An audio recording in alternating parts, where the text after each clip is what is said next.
Hello my darlings, welcome to my video.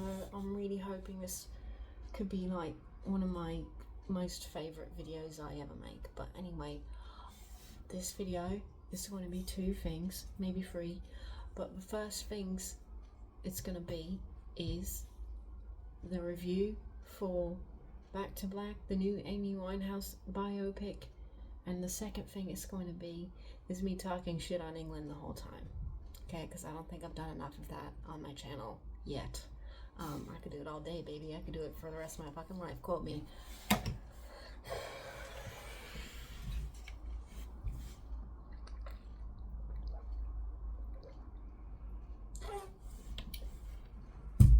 haven't showered today. You'll notice I'm often on camera when I haven't showered, and that's because I'm comfortable. So I'm like, why don't I go on camera when I am comfortable? Which happens to be now. Okay. Honestly,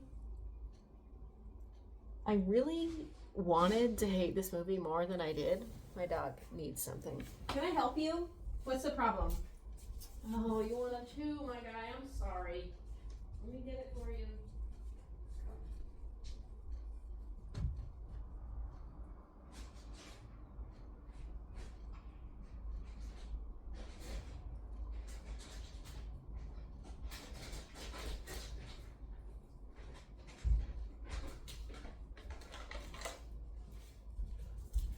My dog loves these. It's just such a bummer. They're so hard to fucking open. Like I failed twice.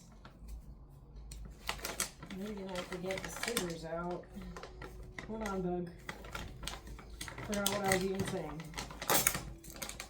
That didn't work either.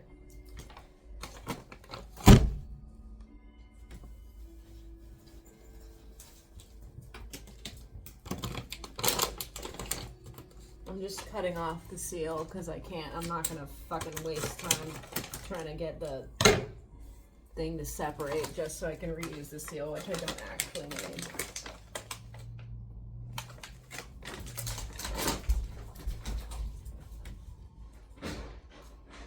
Here you go. Okay. What I was saying was,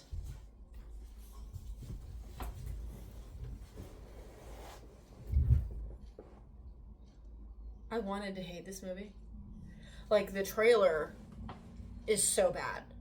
I'm honestly like, someone should get an award for how bad that trailer is, because it's kind of shocking, in all seriousness. So the trailer was so bad that it was really misleading. It's honestly hard to do this, but they did it. It's hard to make a bad trailer and the movie is actually better than the bad trailer. There's this movie that I used to watch the trailer for. It's almost the same exact plot as The Crow, but shittier, and the trailer was so fucking cool. I watched it so many times. I can't tell you what it is, but it had Justin Chatwin in it, and it came out like 2006. It doesn't matter. This trailer was cool as fuck, and I watched it so many times, and then I watched the actual movie, and I was like, oh, the trailer is actually better than the movie, which happens a lot. But here, the trailer was worse than the movie, and the movie itself sucked. So, I don't know who needs an award for that, but, you know, get it to whatever British person edited this trailer. Though, to be fair, I don't know that you could make a good trailer from the footage of this movie. I don't know that that's possible, honestly, because the movie is such shit. Okay. Like I said, I really went into this movie with extremely low expectations, and I was somewhat, very little, I didn't hate it as much as I thought I would. I thought I was going to hate it so much. I thought I was going to be so mad, and I was, but not to the degree that I thought I was going to be. Okay, so everyone in the trailer, everyone's response to the trailer immediately was, oh, she doesn't look like Amy. And, like, that's a legitimate concern. The fact of the matter is that you ain't gonna find anyone who looks like Amy. You ain't gonna find anyone who looks and sounds like Amy because she was the only one. Like, period. Okay? So, like, I can't tell if that sound is coming from inside the house or it's the construction going on outside. Hey! Come here! Stop!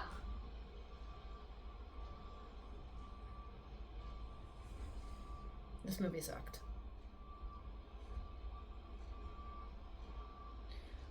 People's reaction to the trailer was like, oh, Marisa Abela, I don't know how to say her name. Marisa, I assume it's Marisa, because that's how English folk normally talk.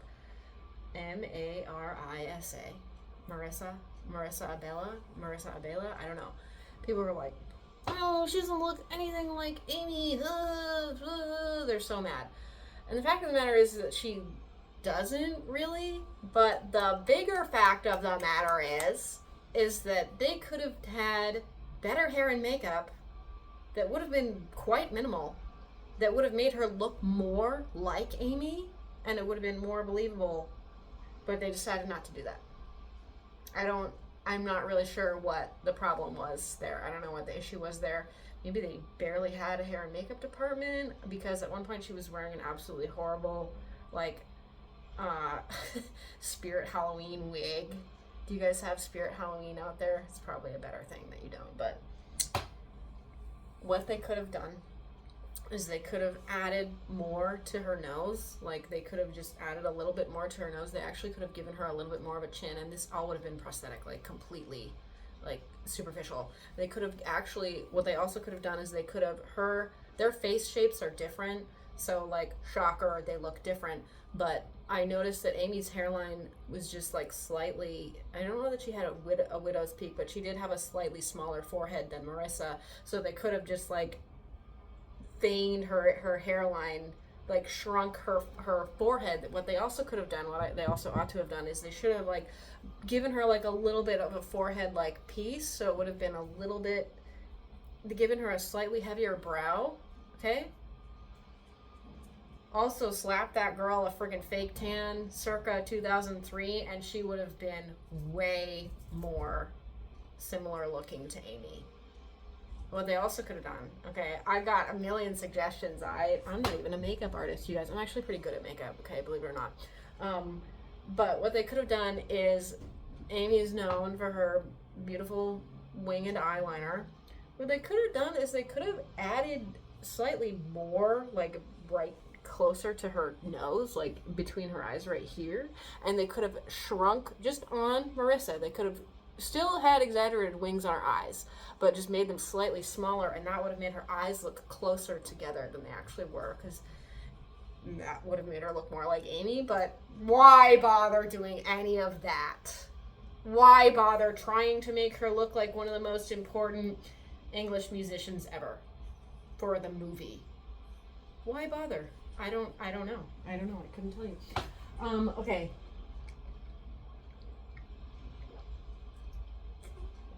So this movie is a focus movie. Let me tell you guys a fucking story about focus features. I went to film school, and at the time it was right under focus features. And the guy that I was with at the time, one of the guys in my class, we would fucking run to this stupid, like, stairwell to make out between classes, because I don't know, we were horny, but, like, thankfully no one from focus features on the floor above us ever walked in. Thanks be to God. One time we actually got stuck. We're not going to talk about that, but you catch my meaning.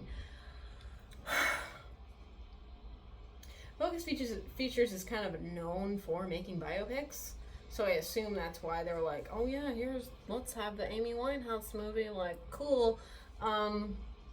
But this movie was trash. I don't know how many times I have to say that, but I have to say it many times. So aside from the fact that they didn't have a proper hair and makeup department that could have done better makeup for Marisa, I want to tell you about the shots, but I want to tell you about Marissa first. People want to talk shit about Marissa. People want to be like, oh, she doesn't look like Amy, which, yes, true, she didn't. And they also made zero effort to make her look more like Amy with really inexpensive makeup. Pirate, please do not fuck up my shot. Don't do it.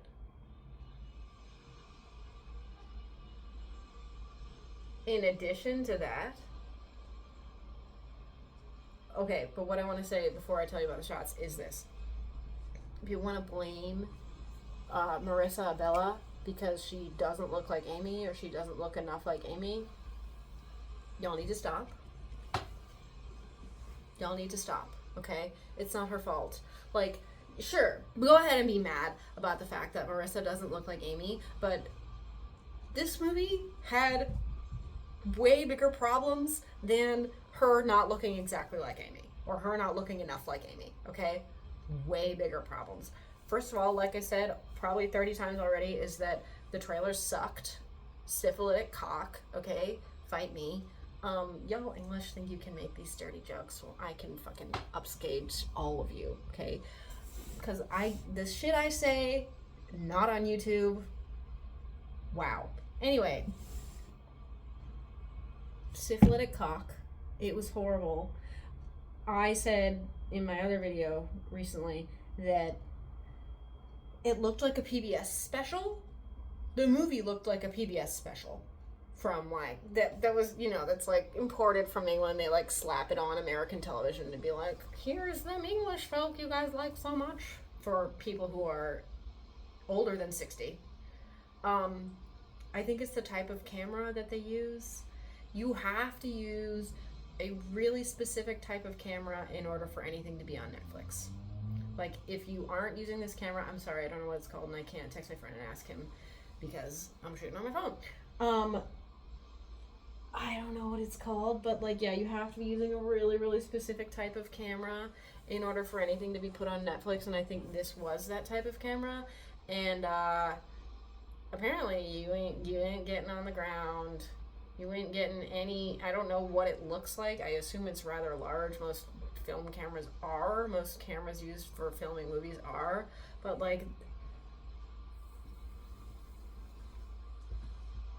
I'm so confused as to what's going on with cinematography these days. If someone wants to explain it to me, please feel free in the comments, because these shots, like I said in another fucking video, look like a goddamn 80s sitcom. They look like set shots that are super fucking generic. It's almost like the studio. I don't know what the bigger studio that distributed this is, because it was Focus Features, but they're likely backed by a bigger studio, but I digress. Maybe they're not. I don't fucking know. But I want to know if there's like a goddamn handbook that's like, these are the shots that are permitted in film, and if you ever differentiate from them, you're never going to work in this town again. Because that's what it looks like. It looks like generic as fuck, like makeup. I'll just talk about makeup again because here we are. Okay. Back when I was a radical feminist, I talked shit on makeup. I called it slave paint all the time. Now I prefer to call it adult face paints because that's what it is, but people are always like, women are always like, well, makeup helps me express myself. Like, makeup is artistic. Like, I can do whatever I want with makeup. And it's like, no, as a matter of fact, you can't. There are really strict rules if you're going to go to work wearing makeup. If you're going to go out and about, just your daily life wearing makeup. I'm not talking about Halloween. I'm not talking about cool movie magic makeup that they do still. I'm talking about just like daily life. If you walk around with the wrong shade of makeup on, the wrong technique, right? Like, it's everyone laughs at you and they're like, ha, you don't know how to do your makeup. Or like, oh, she, like, I knew this woman who, I don't know why, but she was actually pretty good at makeup, physically putting it on. Like, it looked pretty good on her, but she was wearing like multiple shades the wrong shade. She was wearing multiple shades too dark for her. And it looked good, but it looked bad at the same time, because like clearly she could apply it, but it was the wrong fucking colors for her. Okay? And that's why I'm saying it's not artistic, because you can't break the rules like that and have it be seen as good. You see what I'm saying? So like, apparently you can't break any type of rules when it comes to making a movie with focus features. Maybe making a biopic with focus features, or maybe it's Sam Taylor Johnson's fault entirely. I'm sorry I didn't look up at who was the AC for this, but like, holy shit. I'm shocked. I am honestly like floored at how bad this movie was. I didn't think that you could make a movie this bad about someone so special and so important to England as a country, as a nation, as a place, as a people. But like I said before, Sam Taylor Johnson did it.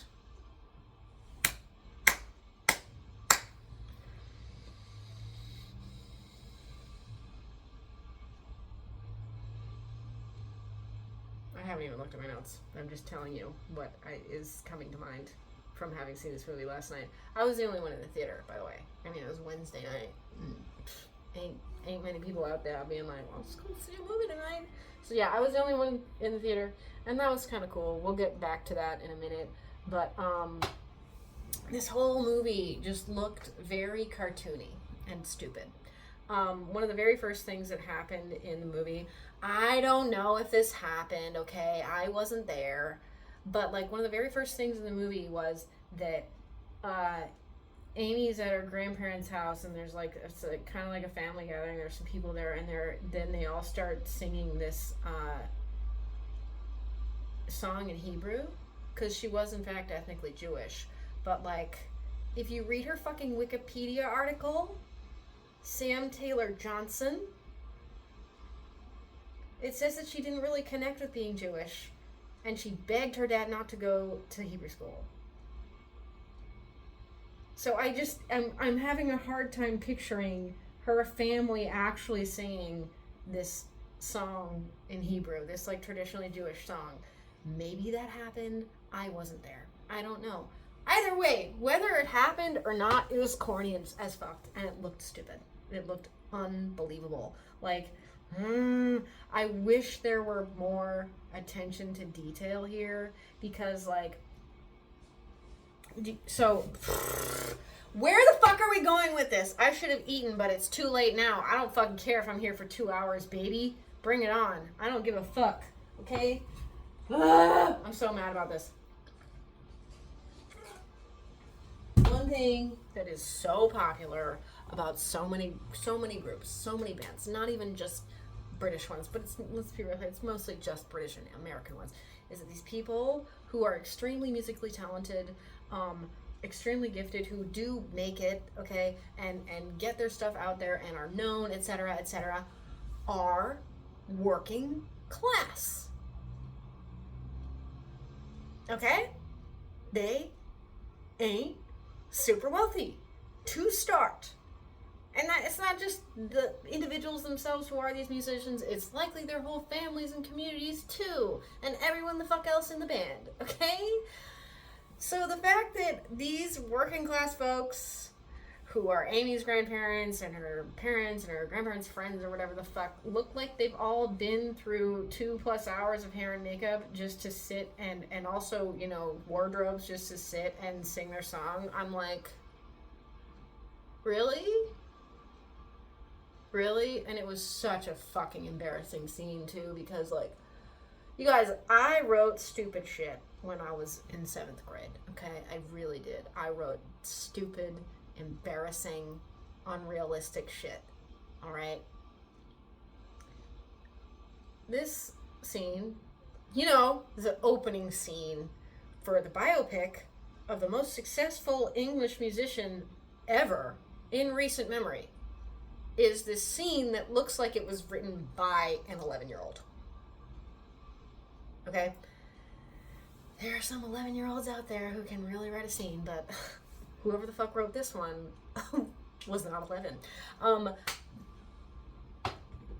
So they're singing this song together, and Amy, so for a minute, Amy's kind of talking to her grandma for a second, and then they're singing this song, and then Amy shows up and sings her song, sings a totally different song well, and everyone's like, it was so corny. It looked so fucking stupid and cartoony and middle school, and I don't know why that flew. I really don't. Are they just not doing table reads anymore?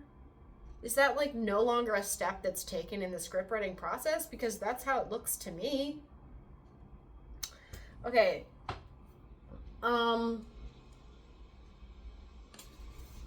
There are a few scenes of Amy in a car not wearing a seatbelt in the beginning.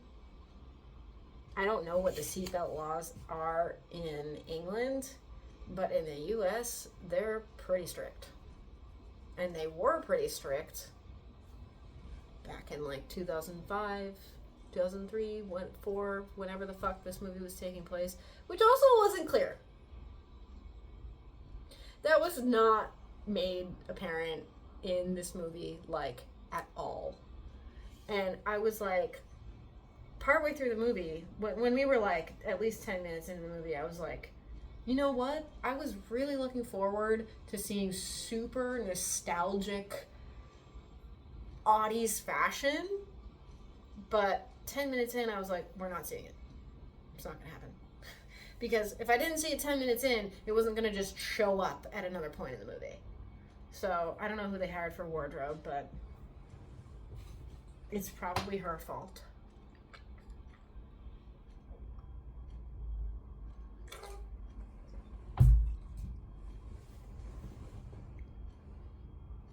One thing I will say about the Tupac show that I didn't finish watching because it was shit. What the fuck was that show called? I don't remember, but they made this show that was supposed to be chronicling Tupac's life. Josh Duhamel was in it. Mark Rose, my preferred actor who portrays Tupac, was also in it. And what was cool about that was they very clearly studied what Tupac wore, and they had almost exact copies of what Mark Rose is wearing playing Tupac that were actual clothes that Tupac did in fact wear. I'm not saying he wore the actual clothes that Tupac wore. I'm saying they copied those outfits almost exactly and then had Mark Rose wear them on the show. And that was cool. That was really cool to see. And you can easily do that when it comes to someone like, oh, I don't know, a really well-known, world-renowned pop star that has thousands, if not millions of pictures of him or her just lying around everywhere on the internet. We might have gotten an outfit or two that Amy wore, but like, wow. So okay, so we fucked up with the makeup. We fucked up with the opening scene, which is arguably one of the most important scenes in the entire movie. And we fucked up with the wardrobe. So this is not looking good. All right? Not looking good.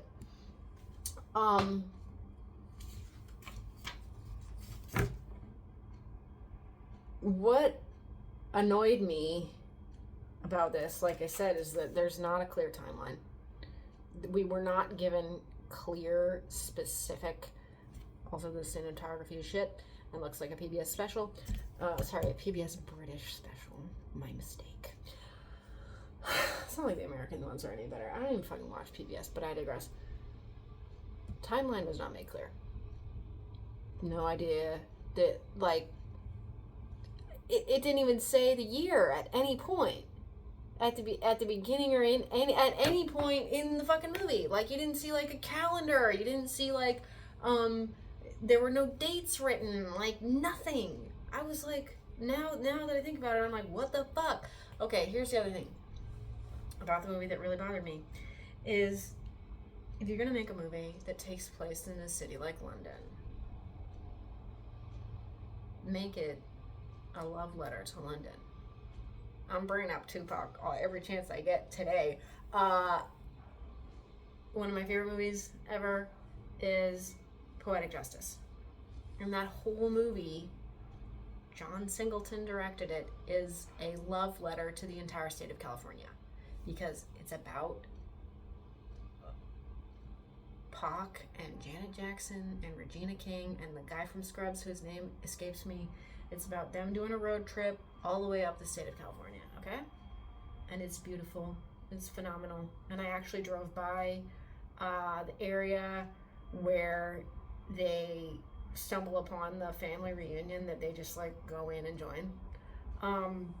So that was cool. I hadn't seen that before. I'm saying these shots, we saw London, and yeah, it was cool, but it was very cookie cutter, and I was not feeling the love, honestly, which is understandable because, like, aren't y'all depressed? We're pretty depressed out here in Portland and Washington. Sorry, in Oregon and Washington, because of the lack of sunlight. Y'all lack sunlight too, so maybe that was a contributing factor as to why you couldn't, like, I'm not explaining this well. There are times when you're watching Poetic Justice and you look at it and you're like, wow, that's beautiful. And there were 0 times when I was watching Back to Black where I looked at it and I was like, that's beautiful, wow. And like, okay, maybe there was one time. We'll get to that in a moment. In a city like London, for me to not be able to feel your love for your own city in a movie that you shoot about someone who was from London, props? Like, that's hard to do. It's hard to do that. Sam Taylor Johnson accomplished it once again. Okay. I don't know how many times this needs to be reiterated, but I'm going to reiterate it as long as we're getting biopics. And, oh Christ, I forgot about the Bob Dylan biopic that's happening. It's boring to watch people write songs. Sorry. The way that people are depicted writing songs in cinema as it stands is boring as fuck. Okay? I don't care about it. No one cares about it. People aren't like, ooh, let's watch her write the song. Do you go to a fucking show to watch someone write a song? Or do you go to a fucking show, like a movie theater maybe, to watch someone perform songs? You don't go to a movie theater to perform songs, to watch people perform songs. You go to a movie theater to watch a show. You go to a movie theater to watch a production. Okay? You don't go to a movie theater to fucking watch someone write a song. Wasn't that boring at the beginning of this video? When I had to go get my dog chicken jerky or whatever it is. Isn't that boring? But isn't this visually interesting?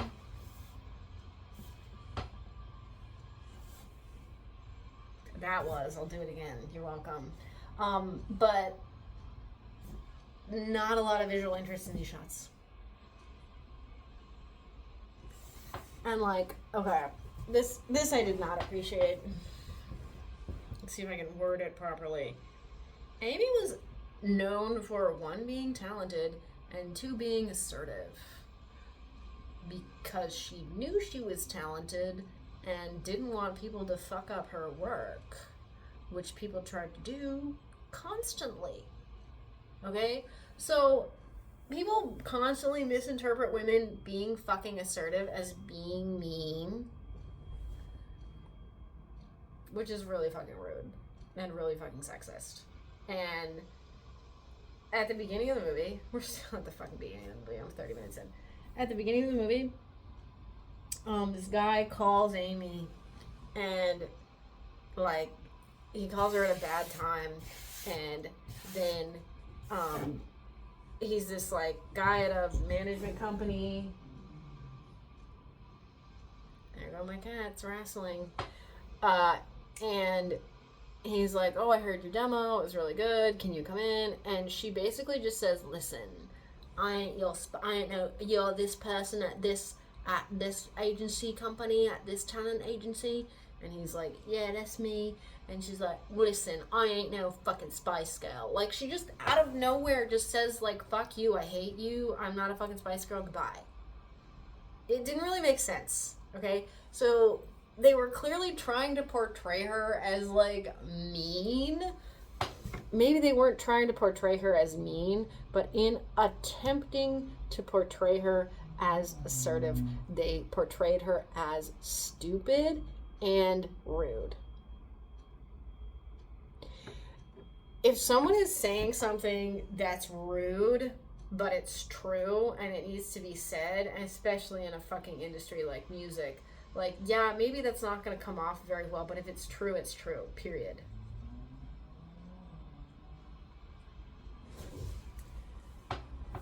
Okay. There was so much stupid shit in this movie. There was a lot of, I think we saw it 3 times. We saw 3 iterations of her getting various tattoos, which, who cares? I don't care about that. If you're going to say, hey, do you want to see a picture, do you want to see a biopic with Amy Winehouse in it? I don't think you could find quite literally anyone who would say, yeah, I want to see that so I can watch her get tattoos.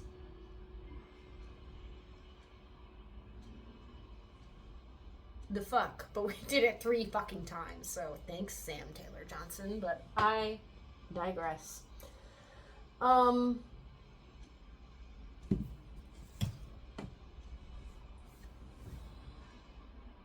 There's this one scene of her performing, like, at a basement club or whatever, and she just, like, gets up there and starts performing, and, like, they start liking it, like, when she's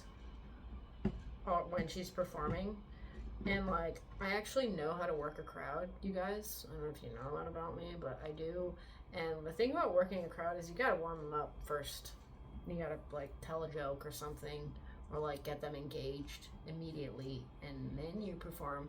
However, she did say in the movie, I don't know if this is true in real life, maybe it was, but in the movie she was like, oh, I get really nervous. So it would make sense that she didn't, you know, come off perfectly when performing at this club. You guys, this movie was such a mess. It was all over the place. It was like I said, confusing, because they didn't have first of all, I know for a fact they didn't have an accurate timeline. I know it. Timeline, inaccurate. I also know for a fact that, like,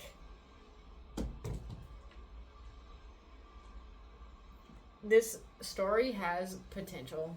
The story had potential, but maybe this movie has ruined it.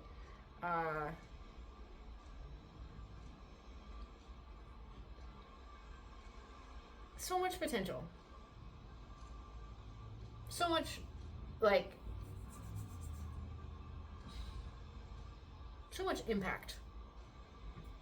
So much talent were all things that Amy had. And this movie was 0 of those things. And it also showcased 0 of those things. At all. Like, movies have gotten so bad that I feel like I'm gonna say this, okay? And I fucking mean it, okay? I feel like if this had been like a Lifetime made-for-TV movie, it might have actually been better. Because, like, people make fun of Lifetime shit all the time because it looks so goofy, and the you know, the sets and stuff look so perfect and kooky, and it ends up looking fucking weird. But like, I would rather watch that, a movie based on Amy Winehouse about like that, than watch this one that I already watched.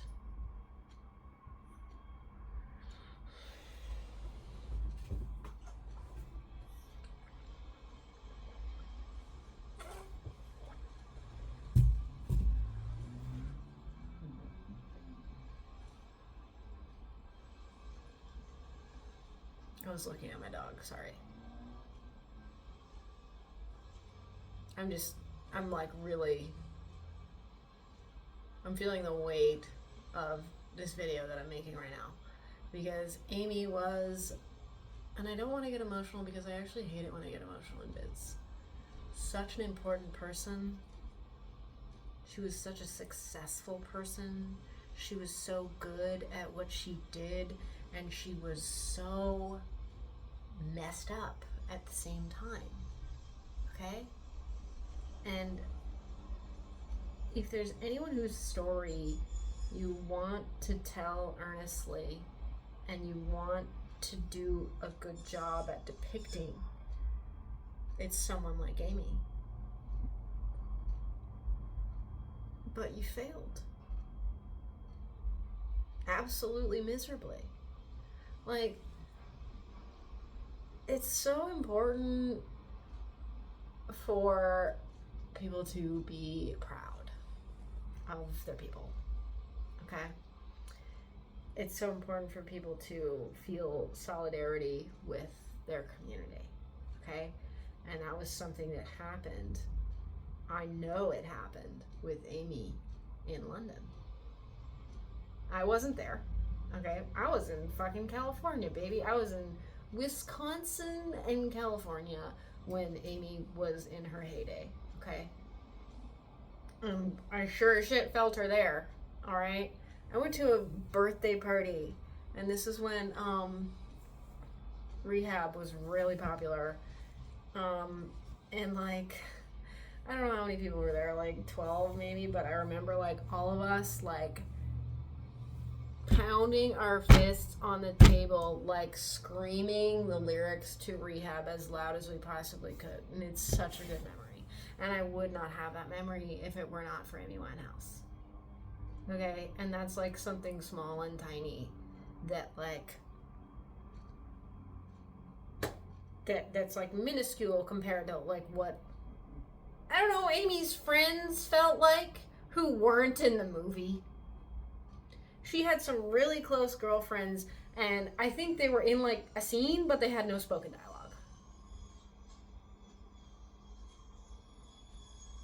So you're really going to depict this woman who had these really close friends and just eliminate her friends from the movie, from the story entirely? Okay. I was gonna say this earlier. Sorry, you guys. I've barely even insulted England this whole time. Y'all are alcoholics. I'm just gonna say it. You're straight up alcoholics. Like, so much of your fucking country is alcoholic as fuck, and it bothers me a lot. Honestly, it really does. I saw this TV show spot many years ago of this guy. This is really gross and disgusting, so if you're squeamish, like, go ahead and skip ahead a few, maybe like a minute. This English guy, pretty sure he was English, he got drunk as fuck, just totally hammered, came home, and you know those little hooks, I don't have one right now, but those, I don't know what they're called, but they're like a little, like a cup hook, but they're like a little hook in the wall, and they curve a little bit. They just curve upward. I don't know how this guy did it, but he came home drunk as fuck and managed to get his actual eyelid hooked on this fucking hook in the wall. Okay, and they were interviewing him in the vid, and he was like, I'm never getting that drunk again. Actually, I will get that drunk again. I guess being in an accident where you could have possibly been blinded in one eye wasn't fucking serious enough for you to be man enough to give up alcohol. I don't drink alcohol, you guys. I've never drank alcohol. Okay, I can't say that I've never drank alcohol. I've never drank alcohol habitually ever in my life, and I never will, because people who do are stupid and want to hurt themselves. I shouldn't have said that. It's too late. To some degree. Right? To some degree. Okay. Amy Winehouse was bulimic. Okay? And being, like, alcoholism and bulimia actually pretty much go hand in hand a lot of the time. Honestly. In all seriousness. Okay? I don't like saying that, but it's true. And, like, they only put in literally one scene where it was implied that she was bulimic, but it wasn't, like, really clear. Like, her roommate, this was the only scene her roommate was in, by the fucking way. Like, so it was clear that she had puked, but it wasn't clear that she had made herself puke or it was from having drank. So she was just, like, at the toilet, got up, and then her roommate was like, Can you not make yourself throw up? It wasn't those words, but it was basically those words. She was like, can you not make yourself throw up? Because you woke me up. It was like they were like, honestly, it almost seemed like they were like, oh shit, we forgot to include the fact that she's bulimic. Let's go do a scene about it. And just, like, slapped it on there. Y'all are fucking careless. You're so careless with someone so important. I'm honestly really disappointed. I'm real shocked that this came from English folk. That this movie came from English folk. Aren't y'all proud? Don't y'all love the pomp? You have your queen, right? But apparently you are incapable of making a good movie about Amy Winehouse. That's not true. I don't know who made the documentary called Amy, but that's actually good. Unlike Back to Black.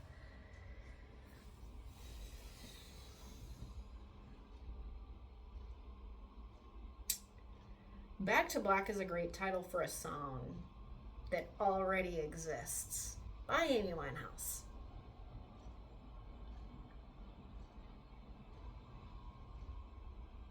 I wouldn't say it's a good title for a movie. Truly, I would say it's kind of a shit title for a movie. It's a good title for a song, like I said, but why would you call a movie by the title of a song when the movie is entirely different from the song itself? Like, the song is one thing. That's cool. Movie is another type of art entirely. Entirely different. But I guess they thought it was a good title, so they just called it Back to Black. The documentary about her is just called Amy, and it's good, and it made me cry. This movie made me cry.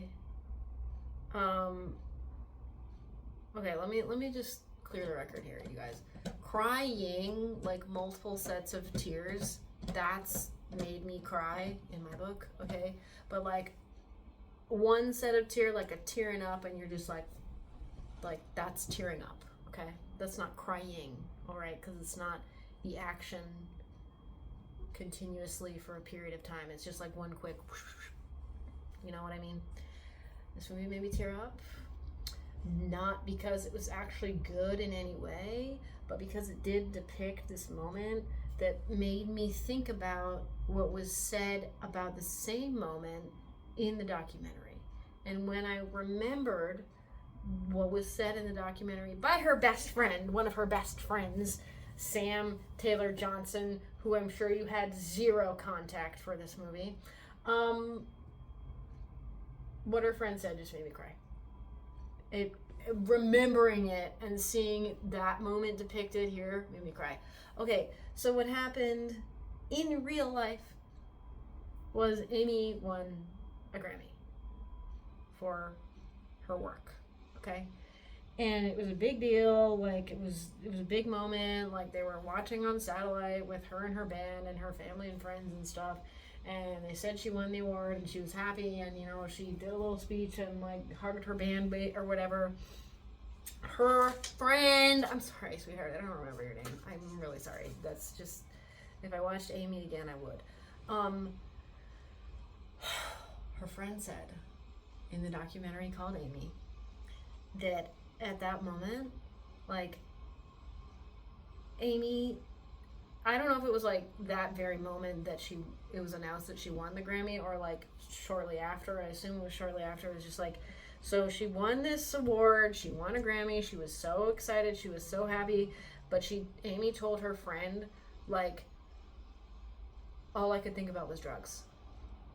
Like, she had just done this amazing, super special accomplishment, and all she wanted to do was drugs. Like, that broke my heart, hearing it. And the only thing that broke my heart about this movie was the fact that it was made. The fact that it was made and distributed, and you couldn't even get a decent makeup artist to do proper makeup on Marissa, so way to fucking go. Okay. So, I don't know if I've talked about exposition, but I'm going to talk about exposition now. Exposition is when you establish information by the characters talking about it. Okay? So, there's at one point Amy's watching television with her grandma. Y'all call them Nans in England. I actually call my grandma Nana, but not Nan. It was always Nana.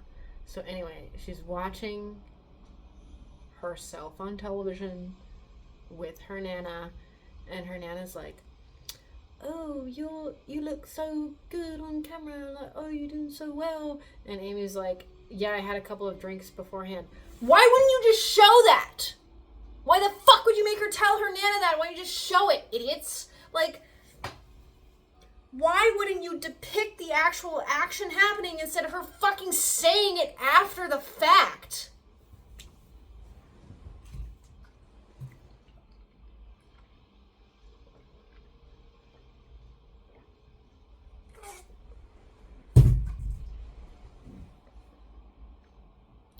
So when you're learning about writing, when you're being taught about writing in school or in fucking college or on YouTube, and I'm not talking about screenwriting, I'm talking about writing like novels and shit. I don't fucking know. Do people write novels anymore? I digress. I know they do. People just don't read them. Barely read them. They say, show, don't tell. But that's kind of the opposite for screenwriting, because in screenwriting you just tell. You have to describe the scene. You don't say like standing on the side of a bar looking forlornly in the distance, a young woman is tapping a lighter on the counter. You just say, young woman, looking distraught, stands in front of a counter tapping a lighter. Like, you say it. That's in the description for the scene. I just don't know why you wouldn't actually show her drinking before going on the show and have her just say it afterwards. Like, that's poor writing. I don't know who wrote this. But whoever it was, I don't want to just like point fingers and be like, oh, the person who wrote this was shit, and like, oh, Sam Taylor Johnson was shit. She was. But like, I can't imagine that it was just like that one writer. Like, how did this script get written and approved and made into a movie? I want to know.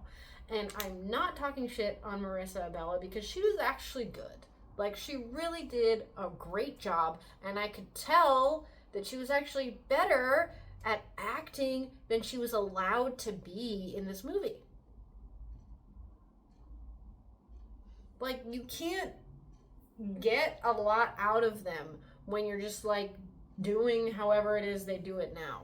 Because the way they do it now is too fucking stupid for them to get good performances out of anyone. Hello! Okay.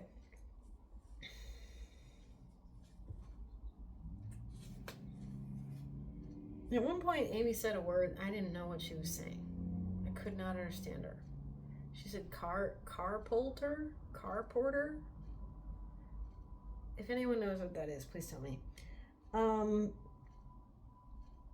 Okay. So there were a lot of scenes of her and Blake, and that was obnoxious. Again, I didn't watch this movie to watch a woman get poorly artificially tattooed, because that was done really badly, by the way. Just like putting that out there.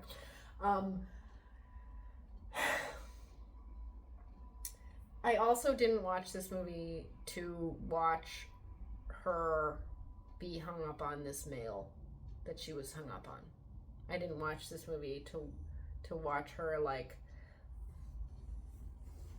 I watched this movie because I wanted to see Amy Winehouse being Amy Winehouse. I wanted to see depictions of this very well-known musician doing very well-known musician things, not like making out in a bed with a guy. Thanks. So that was obnoxious. Like, it more seemed like this, it didn't seem like a biopic about a world-renowned musical artist. It seemed like a focusing on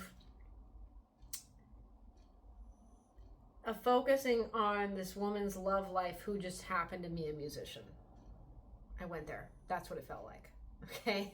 Maybe it should have been called Amy and Blake. I was actually texting what did I text my mans? What did I say? Oh, I said, I'm gonna go watch Exploiting Amy, it's been 13 years. Because this was very exploitative of her.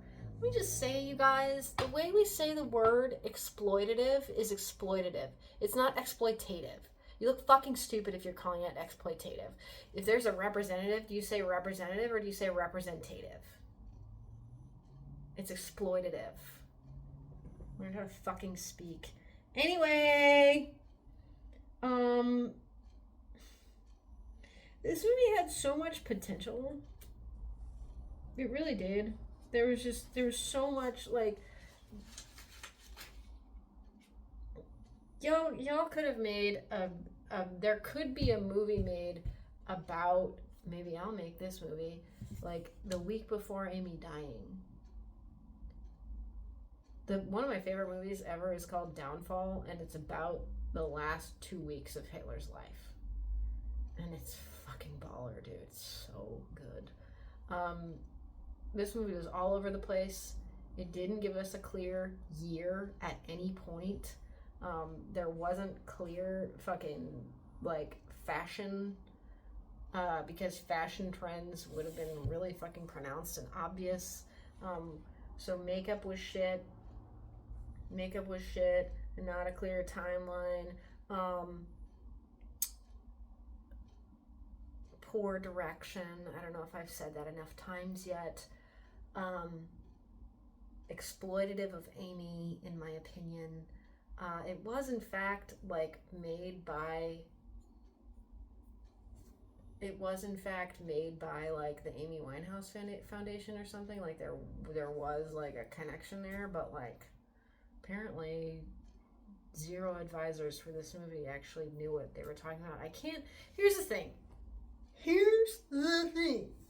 I can't imagine that anyone who actually knew Amy in any way, whether it was her father or her friend or her security guard, I don't care, watched this movie and was like, wow, yeah, that's good. Watched this movie and like cried and was like, wow, yeah, that's amazing. I don't think that happened. I don't think it's going to happen. unfortunately. Okay, I was gonna say something about a biopic or something. Okay, I didn't see either of these movies, but there were two Truman Capote movies that came out in like a period of 18 months. Um, Philip Seymour Hoffman played Capote. What the fuck was that? Was that movie just called Capote? It was just called Capote. Philip Seymour Hoffman played Capote, and he, so I hear, he was method acting, okay? And so he was acting like Capote all of the time, on and off set, okay? And there are people who, like, I don't know, they either saw the movie or they interacted with Philip Seymour Hoffman while he was doing this method acting. And these certain people actually knew Truman Capote when he was still alive. And they were like, he is so much like him. He's acting just like him. He is just like Truman. And I think that's really fucking cool. And I'm sure that poor Marissa wasn't ever given the chance to truly act like Amy because the writing of this script was such trash. Or should I say rubbish? My mistake. Why the fuck do you guys say rubbish? What the fuck is rubbish? You say trash? We say trash out here, fam. Anyway. See, here's where I have such a problem with all movies in general, but I guess this movie especially because, I don't know, I'm on fire today. I love seeing actors have fun. I love when you can just tell how much fucking fun they're having. Like, holy shit, the scene in Dark Knight, Amy might have seen that. She was still alive when it came out. The scene in Dark Knight where Joker shows up at the party at the fundraiser for Harvey Dent. He shows up and he's just in there like wreaking havoc. It blows my mind. It blows my mind. Like the fact that he's so in sync with the camera the entire time, it's mind blowing. It's beautiful. It's amazing. And like I know that like Heath was allowed to get into his element. I'm sure that they rehearsed the scene multiple times. I assume they did multiple takes, but like that's such a cool scene and you really see him shine in that scene. And like you just didn't see any of these actors shine. Maybe the guy who played Blake for like a second, but like this okay, to be real here though, this Amy and Blake were actually a problem. Okay. This woman didn't have great role models for relationships. This woman was alcoholic.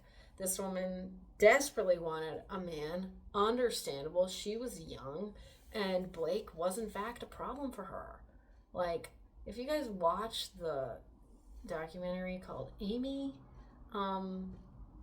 there's some dark shit. I don't even want to get into it, but there's some dark shit and some dark origin stories there. Okay, real dark.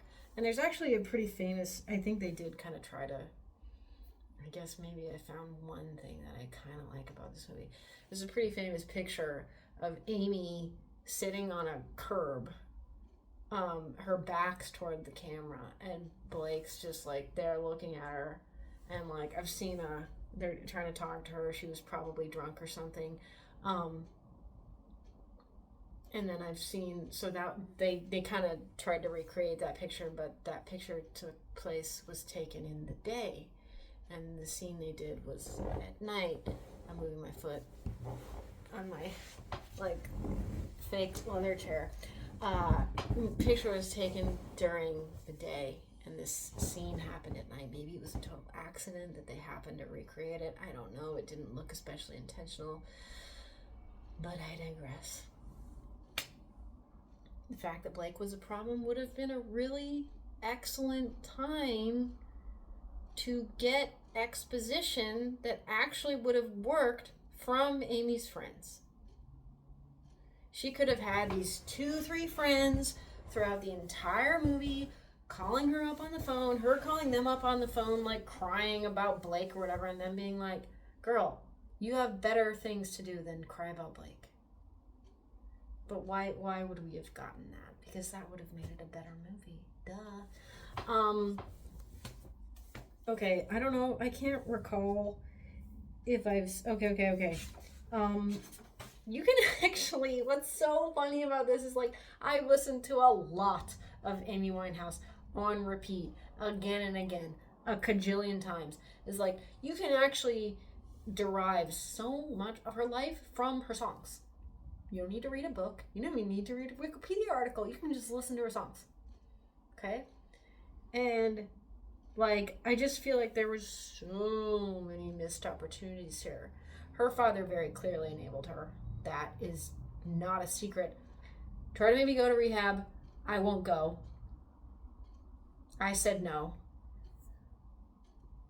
I ain't got the time. And if my daddy thinks I'm fine, what does that tell you? And there was like one scene of the dad being like, oh no, she's okay, like she doesn't need to go to rehab. I don't remember if this was the same scene. I think it might have been, but I don't recall. Her manager or whoever the fuck for her album was like, these words literally came out of his mouth. And I don't know if y'all English folk talk this way, but like, what the fuck?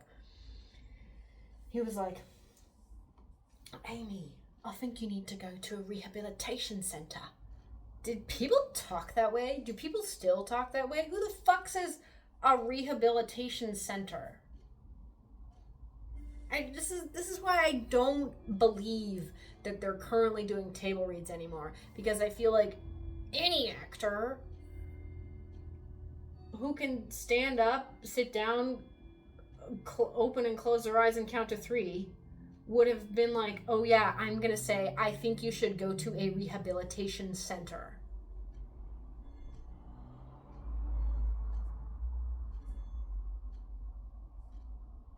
See, this also would have been a good opportunity to allude to the fact that so many English folk are alcoholics, because clearly Amy was drinking too much, and she could have been like, well, you get drinks with me at the pub all the time, and he'd be like, yeah, well, I do, but I'm not doing this, that, and the third. Yeah, I do, but I don't drink as much. I don't drink this much vodka a day. Wouldn't you say, like, I think you need some help? I think you're really sick. I think you need to get help. Not, I think you need to go to a rehabilitation center. Piss me off, dude. This is so fucking dumb. Okay,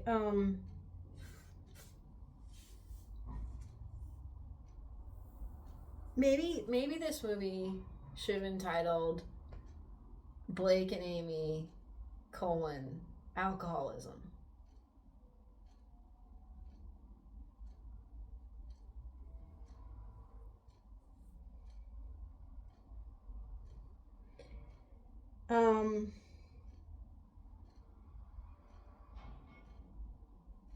This movie was an hour and 47 minutes long, which I looked it up beforehand, and I was like, oh yes, that's a great length for a movie. But by like probably an hour and 10 minutes in, I was like, God, are we done yet? It felt a lot longer than an hour and 47 minutes, so that's pretty hard to do. It's pretty impressive, honestly, if you can make a movie that's that short feel really long. It's bad news. Okay, I don't know how this would have worked, because the copyright laws are a nightmare. But I want to know why there wasn't real footage of like real Amy Winehouse fans put in this movie. I want to know why there wasn't more recreations of interviews she did. And like, Again, if you guys watch the, oh my god, this is so sad. Okay. If you watch the documentary called Amy, I don't remember if it was in that documentary specifically, or I saw it somewhere else, but like,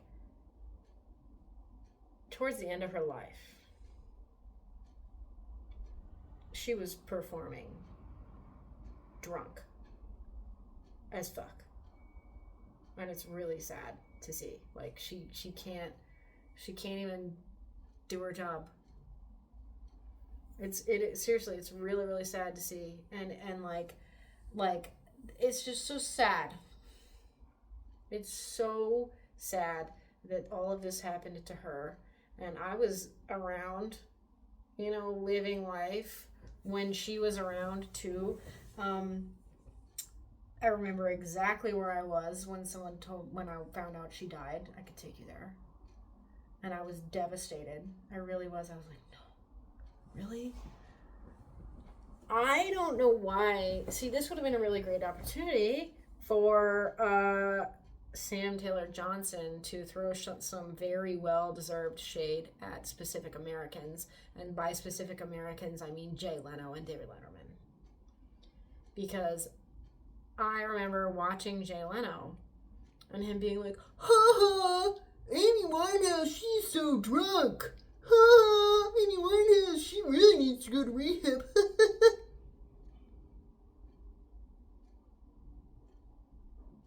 Like, Americans deserve to see one of our people being an absolute fucking dipshit, piece of shit human being on the big screen.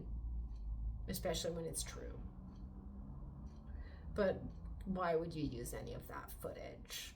Why would you use footage of famous people making fun of Amy Winehouse for being an alcoholic in her biopic? They probably didn't want to, which, you know what, is understandable, but you could have had an actor portray that person and say their same exact words that they did in fact use. But again, she wasn't trying to make this move. What was she trying to do? What was the intention behind this movie? I want to know. It sure as shit wasn't to spread joy and Amy's music. Because I barely felt that, honestly. It was...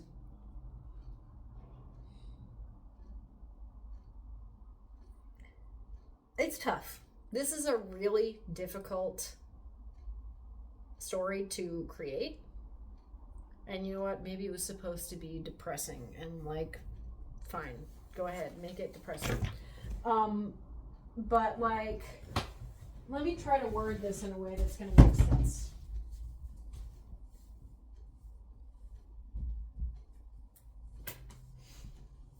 I'm Batman. Let me try to word this in a way that makes sense before I look up how much this movie actually made.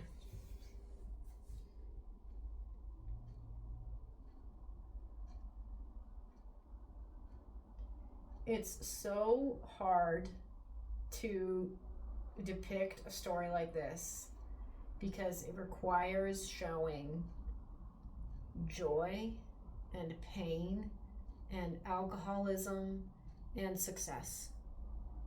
And that's a pretty tough... Computer cards in the pocket. It's a pretty tough thing to depict. It's also really hard to depict someone who did in fact exist. So like, this is a really tall order, and I just don't think it should have even been made because it was too difficult. Clearly, it was too difficult for someone to depict. I don't think it's too difficult. It was very clearly too difficult for Sam Taylor Johnson, but I just didn't appreciate this movie. I thought it was exploitative, and I thought it was in pretty poor taste, honestly. I want to know what was trying to be portrayed. Like, I would actually want to hear that from Sam Taylor Johnson. Like, what was her goal in making this movie? Because the documentary called Amy was really good. And it depicted all the things that I listed. And it was a documentary, which is different than a biopic, obviously. But the fact that you could fuck up this severely is, again, we're gonna get you a Razzie or something, girl, because truly you deserve it. Okay. I'm looking up the box office money, because if the goal here was to make money, I'm pretty sure that wasn't met either. Pretty sure that goal wasn't met either. Okay, so worldwide already it's made $42 million. I'm on Box Office Mojo. Hold on. Are you gonna tell me more about this?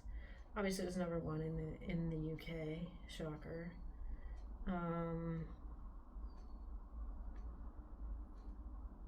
Before him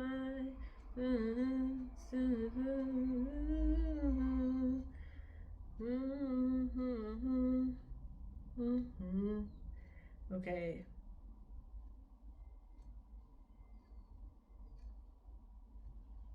Yeah, it's not great. I'm trying to see the original budget. They don't always show that, but 42 million. I don't know where that money went, but that's like okay at best. Here's the thing. If you're gonna make a biopic about a musician, you want it to generate hype about the musician. You want it to be artistically beautiful on its own, aside from whatever the fuck that person's work was, and you want it to be an actually good film, of which Back to Black was zero of those things.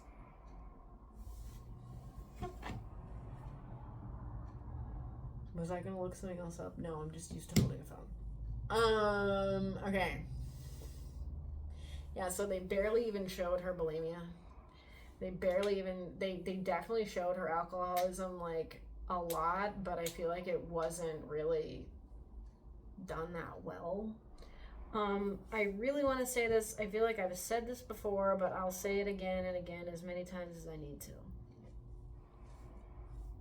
A lot of the times with people who have substance abuse issues, okay, whether that's alcohol, heroin, opioids. Actually, I imagine people who do opioids don't do this because they just die from taking opioids. You don't really get sober from that, but I digress. People who have substance abuse issues, meth, right? Coke even, okay? And then they get sober, and they're sober for a period of time. And then they decide to use again. What happens a lot, and I know this also happened with Philip Seymour Hoffman, who I mentioned a moment ago, is that so you've been sober for over 2 years, okay, or about 2 years, it doesn't matter, but you've been sober for a significant period of time, over a year, okay? What they do when they decide to, like, use one more time or, like, go back to using, they think they're only going to do it, you know, they're going to start doing it habitually again or whatever, or they think they're just going to do it one time. What they do is they take the amount of drugs that they were taking at the height of their addiction, right? And because they don't have the tolerance that they did have when they were addicted, they can't handle it. You can't handle, like, if you've been sober for a period of time and you I can't believe my phone just did that. I got a stupid fucking junk call from some loser trying to fucking fuck with me, and I didn't answer it, and it stopped recording because I didn't answer the phone. How fucking rude. Anyway, you take the amount of drugs that you were taking at the peak of your addiction, and you cannot handle it. It kills you. Okay? Something I was thinking about, because I've looked into a lot of people's deaths, okay? A lot of famous people's deaths. And I did come to this realization about Amy, but it's also something that happened. This is the same thing that happened to Amy happened to Hendrix. Hendrix died from choking on his own vomit, and I'm pretty sure that's what happened to Amy also. Okay, when you puke enough times, I don't know if Hendrix was bulimic, I imagine not, but I'm pretty sure he was an alcoholic. When you puke enough times, your gag reflex gets exhausted.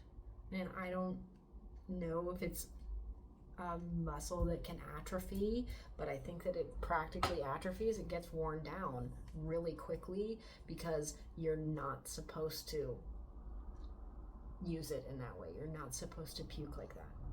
You're not supposed to puke that frequently. Anyway.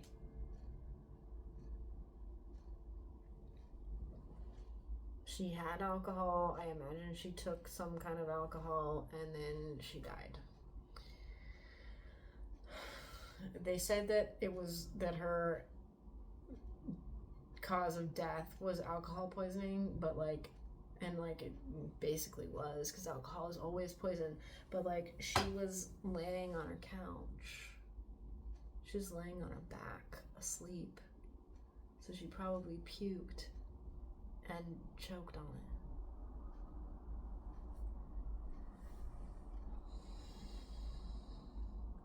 it. They did kind of show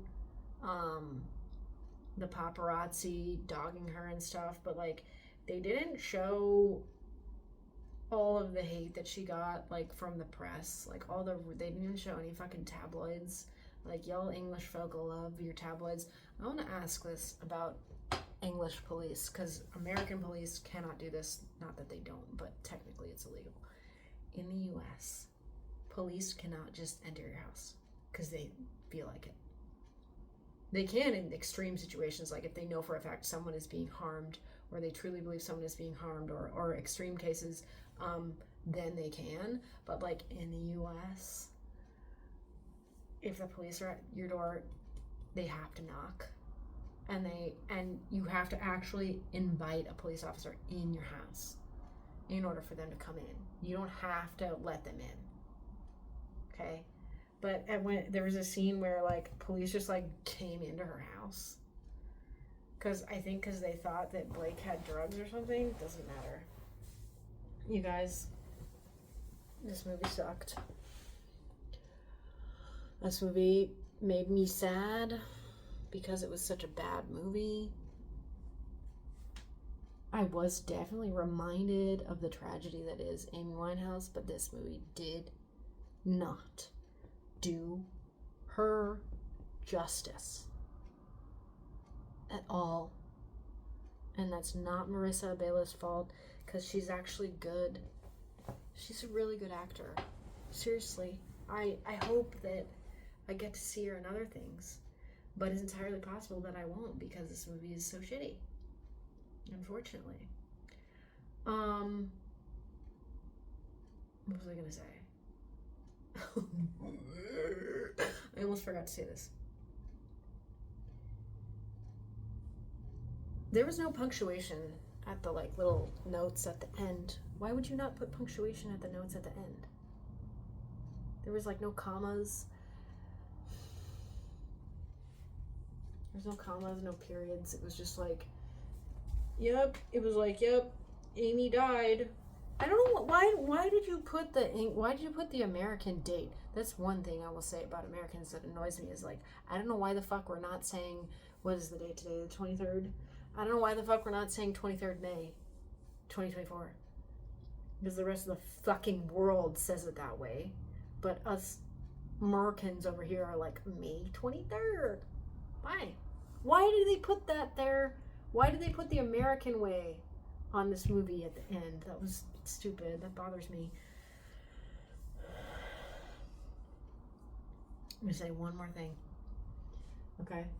I was the only person in the theater for this movie, and that was fun. And one thing that was really fun that I got to do was sing the songs really loud. I was fucking jamming out to the songs when they were on, and I want to say that only happened like twice. We only got like 2 good portions of songs that could be sung along with, so it was a mistake. Anyway, I'm gonna see if there's like an Amy Winehouse Foundation or something that I can donate to, because I'm gonna donate double whatever the fuck my movie ticket cost, because Amy deserves it. Okay, I forgot to say something important that I was gonna put in the comments, but now I just want to add it here, is that Amy's father was actually like a problem, and that was never depicted in the movie. Maybe because he was an advisor for the movie, but I digress. He was a problem because he was really relishing in her success, and it got to the point where it was not working, and it was not healthy. Okay, so I really needed to say that. I also really wanted to say this, which is my finally rating as a layperson and as the fucking movie fanatic that I am. So we get 2 ratings this time. This one is different because this has never happened before, and I don't think it ever will again.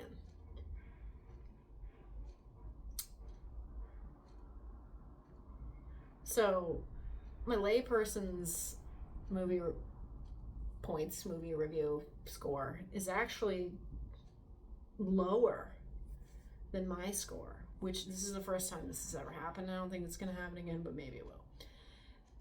As a layperson, as your average moviegoer, I would give this movie a 1 out of 10. I really would. I know that's so brutal, but like, I would. As a standalone movie, someone who knows little to nothing about Amy Winehouse, not worth watching. I feel like someone who knows little to nothing about Amy Winehouse, and like, I don't know what the demographic is for people who actually attend movies now, but like, Amy passed away in 2011. It was 13 years ago. So I can't imagine that these like 20-somethings that are going to the movies like know about her. I'm sure they know of her, but like I just can't really see like a 21-year-old being like, oh yeah, let's go see this movie.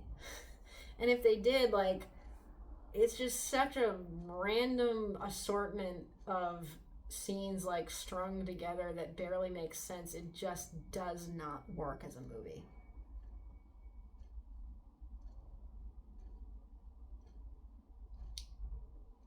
Being me, the movie fanatic that I am, I would give it a 2 out of 10,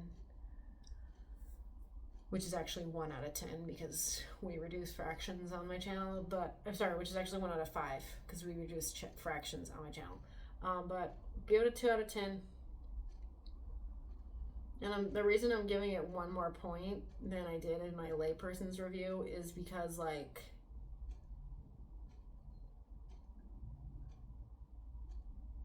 I'm glad I got to see the songs. I'm glad I could hear Amy Winehouse songs in the theater.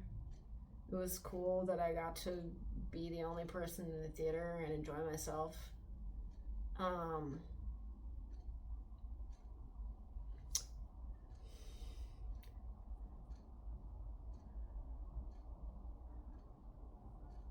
I liked this is what I always say. I always say this in my movie reviews.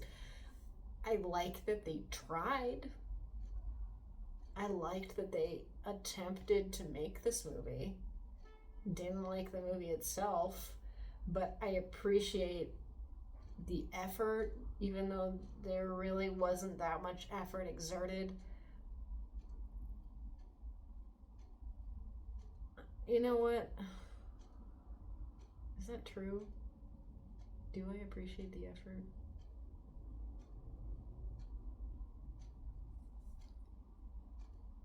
Okay, I'm taking that back. I don't appreciate the effort. I enjoyed Marissa and Bella. I really did. And I enjoyed watching her, and I enjoyed